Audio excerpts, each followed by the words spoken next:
Welcome to the second video tutorial for learning music theory with logic, max, and finale, published by Routledge and written by Jeffrey Kidda.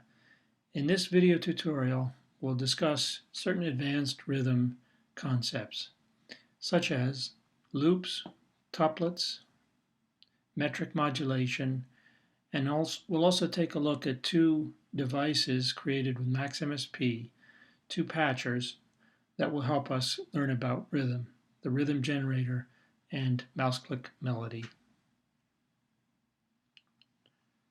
Loops are used in music production quite often these days, and the Apple loop beats are part of the Logic DAW. So you're often using loops when you're creating music with DAWs. Loops are short segments of music that are typically repeated. And the loops we're looking at here are audio files. It's also possible to have MIDI files. We can use loops to learn about rhythm, and we'll remember that loops are used in creating all kinds of music. We'll listen to the loops. What's going on in each one of the loops? How can I notate the music? How can I describe the loop in terms of beats, note values, instruments, etc.? Let's take a listen to the 5 loops.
Here we have the standard drum kit notation for the first loop we listened to, the two-step freak beat.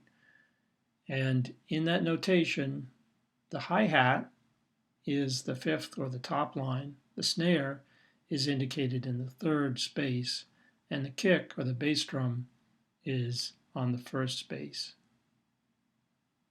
The drummer is playing all 3 instruments at the same time, but as you can see, they're separated out in terms of what notes are hit at different times. You could separate the 3 drum parts out, as we see in the bottom part, where the hi-hat, snare, and bass are all separated, each to its own line.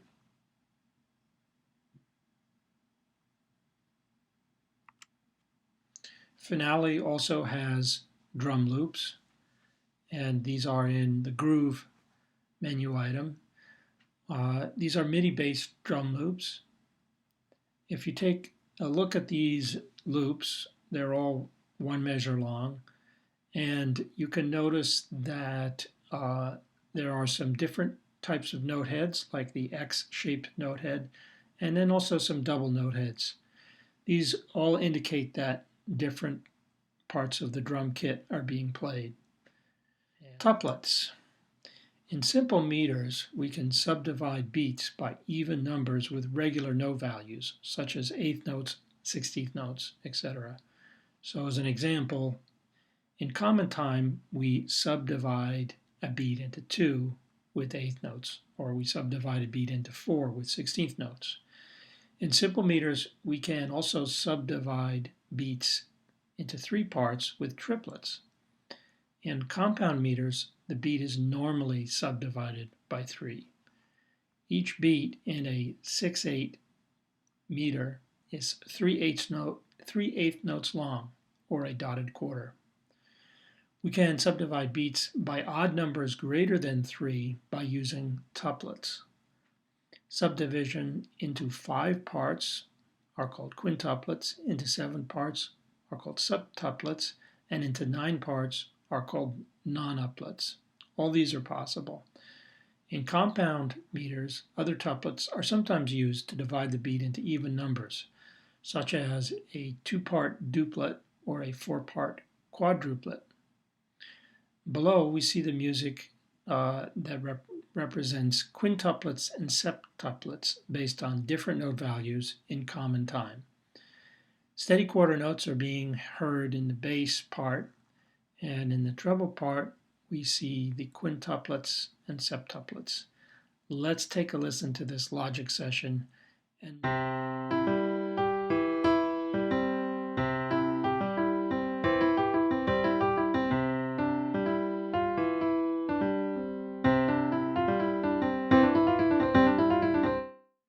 Metric modulation is another advanced rhythmic concept. But basically, what you need to think of is that tempo and meter can work together. So as an example, if you change the tempo and the beat value at the same time, as an example of metric modulation, you can make it sound as if there is no change in the music. In this example, if the half notes in measure 1 to 3 are the same duration in time as the quarter notes in measures 4 to 6, and also the same as the eighth notes in measures 7 to 9, then it will sound like 3 measures that are repeated 3 times.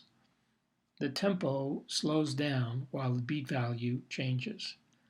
Metrical modulation or metric modulation can produce subtle shifts in feel in music. Let's listen to what this example sounds like in logic.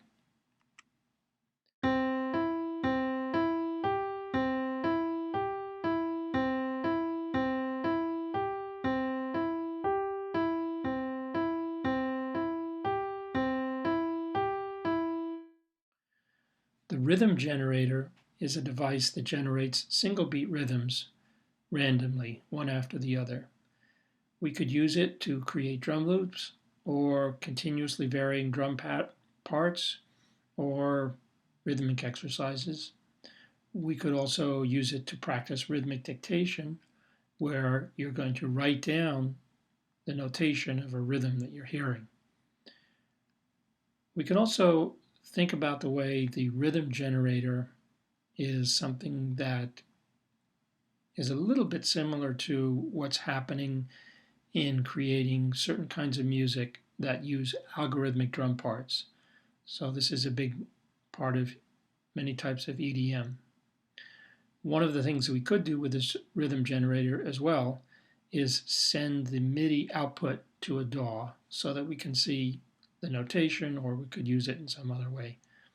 So first we'll hear just the rhythm generator working alone, and then we'll see how we could create a short rhythmic phrase by sending the MIDI data from the rhythm generator to Logic and recording it there.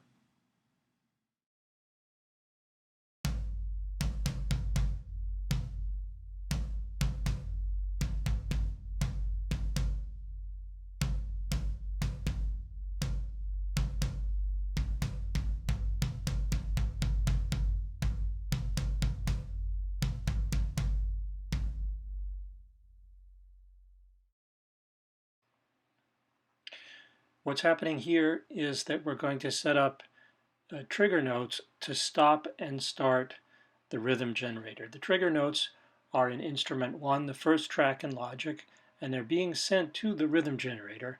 And the rhythm generator is, of course, sending its MIDI data back to Logic.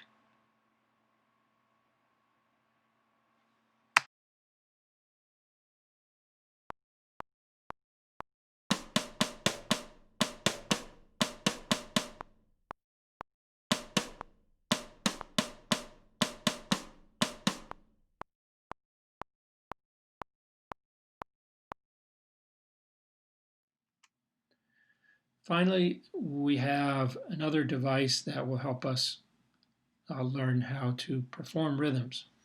And this is simply by using the mouse, the up and down click of the mouse to perform rhythms. So the down starts the note and the up ends the note. It's a little bit similar to Guitar Hero, but you don't have a special controller and you have to input the melodies yourself. And there are, of course, no graphics or accompaniment, although you could create a Logic session with the accompaniment and use that. So